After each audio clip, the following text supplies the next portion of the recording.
Hamas Israel के खिलाफ 7 अक्टूबर से भी बड़े हमले की तैयारी क्यों कर रहा है? इसका जवाब इजरायली डिफेंस फोर्सेस की तरफ से जारी 29 सेकंड के एक वीडियो में छिपा है। पहले आप ये वीडियो देखिए, उसके बाद आपको डिटेल में बताते हैं कि कैसे आईडीएफ ने हमास को पिछले 24 घंटे में सबसे बड़ा झटका दिया है।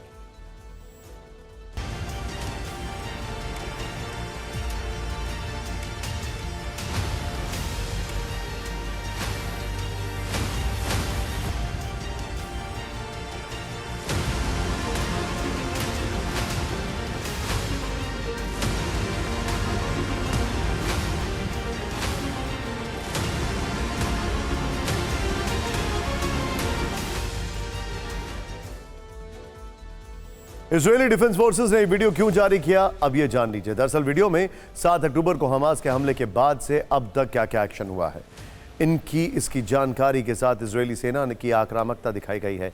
कैसे इजरायली फोर्सेस गाजा में ताबड़तोड़ स्ट्राइक कर हमास के ठिकानों को तबाह कर रही है। आईडीएफ का इरादा हमास का पूरी तरह खात्मा है, इसीलिए हमास फिर एक बार बड़े हमले की तैयारी कर रहा है। इस बीच इजरायली डिफेंस फोर्सेस ने पिछले 24 घंटे में हमास के ठिकानों पर सबसे बड़ा अटैक को अंजाम दिया है। इजरायली डिफेंस फोर्सेस ने गाजा में हमास के ठिकानों पर भीषण बमबारी की है। पिछले 24 घंटे में अलग अलग 320 ठिकानों पर एयर स्ट्राइक की गई है। आईडीएफ के हमलों में 24 घंटे के अंदर 400 लोग मारे गए।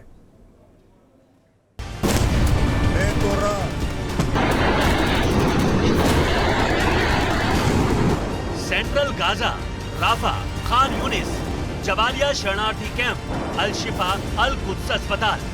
गाजा के ये वो इलाके हैं जहां पिछले 24 घंटों में इजरायली डिफेंस फोर्स ने हमास के ठिकानों को टारगेट कर भीषण बमबारी की।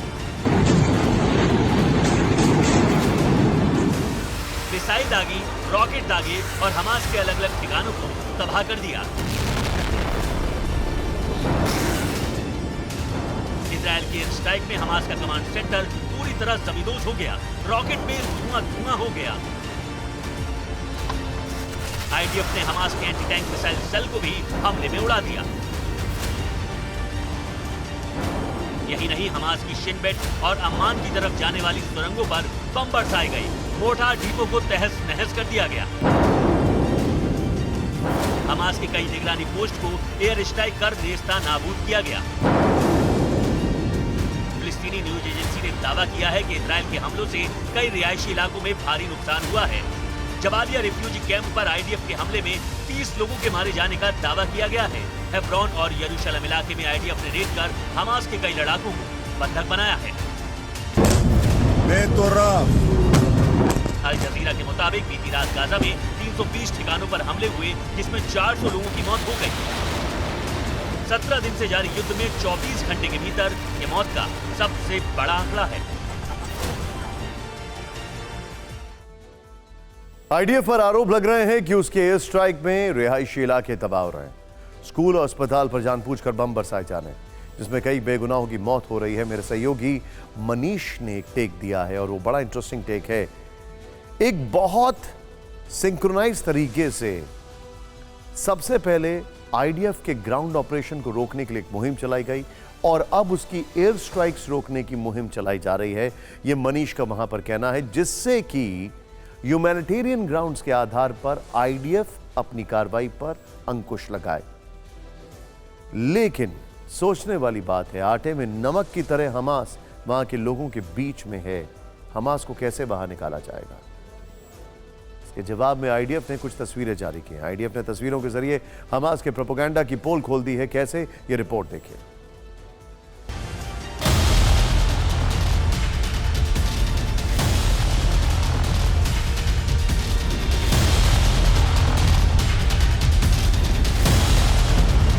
क्या इजरायली सेना फिलिस्तीन या गाजा के इलाके में स्कूल अस्पतालों पर जानबूझकर बम बरसा रही है?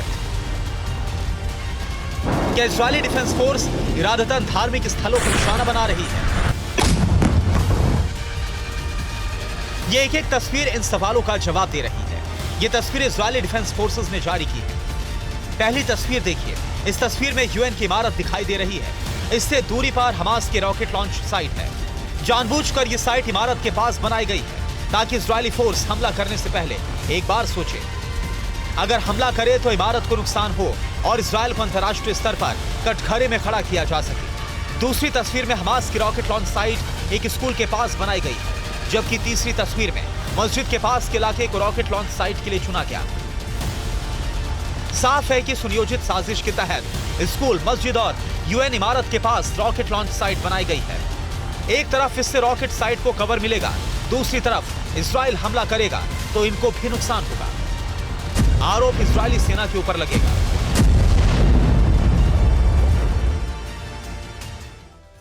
एक फैक्ट ये भी है कि वहां पर कई संख्या में जो बच्चे हैं वो हताहत हो रहे हैं।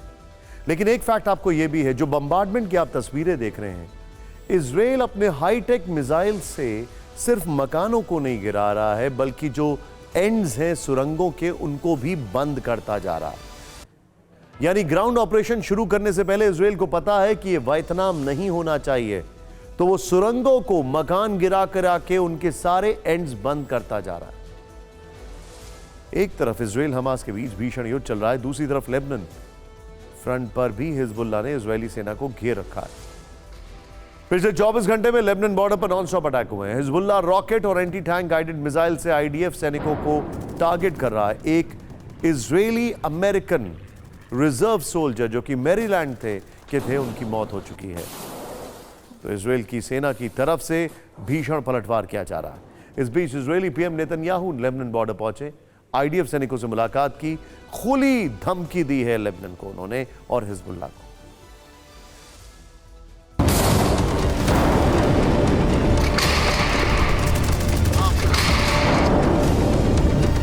ये तस्वीरें लेबनान में आईडीएफ के अटैक की है। माउंट होप इलाके में इजरायली सेना ने 2 आतंकी दस्तों पर हमला किया। ये इजराइल पर हमले का प्लान बना रहे थे। इजरायली सैनिकों ने एंटी एयरक्राफ्ट मिसाइल से इन्हें ढेर कर दिया। हिजबुल्लाह के मिसाइल सेल को भी निशाना बनाया गया। माउंट होप इलाके में मिसाइल लॉन्चर को उड़ा दिया गया। तजीपोरन इलाके में एंटी टैंक मिसाइल से हमला कर हिजबुल्लाह के 8 लड़ाकों को ढेर किया गया। हिजबुल्लाह ने भी इजरायली बेस पर टावर्स को टारगेट किया है। अल अबद बेस को निशाना बनाया गया। इजरायली फोर्स पर हिजबुल्लाह की बमबारी में 40 सैनिकों के मारे जाने का दावा है। आईडीएफ के रडार सिस्टम और सर्विलांस डिवाइस तबाह हो गया। आईडीएफ ने राफा बॉर्डर के पास मिस्र के कोस्ट पर भी हमला किया। बाद में सेना की तरफ से इसे गलती बताया गया। इस बीच इजरायली पीएम नेतन्याहू ने हिजबुल्लाह को बड़ी चेतावनी दी है। उन्होंने कहा है कि इजराइल से युद्ध करना सबसे बड़ी गलती होगी। पूरी ताकत से हिजबुल्लाह पर हमला करेंगे।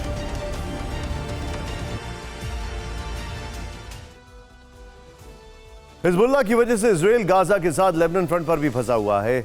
इससे निपटने के लिए आईडीएफ की रणनीति क्या है? हमारे संवाददाता सुमित चौधरी ने इस पर आईडीएफ के अंतर्राष्ट्रीय प्रवक्ता लेफ्टिनेंट कर्नल रिचर्ड हेचेट से एक्सक्लूसिव बातचीत की। क्या कहा उन्होंने, आइए देखते हैं। What we're saying now to the Lebanese government and Hezbollah, do not sacrifice your future for the Hamas. If you come into this, the consequences will be very grave for them.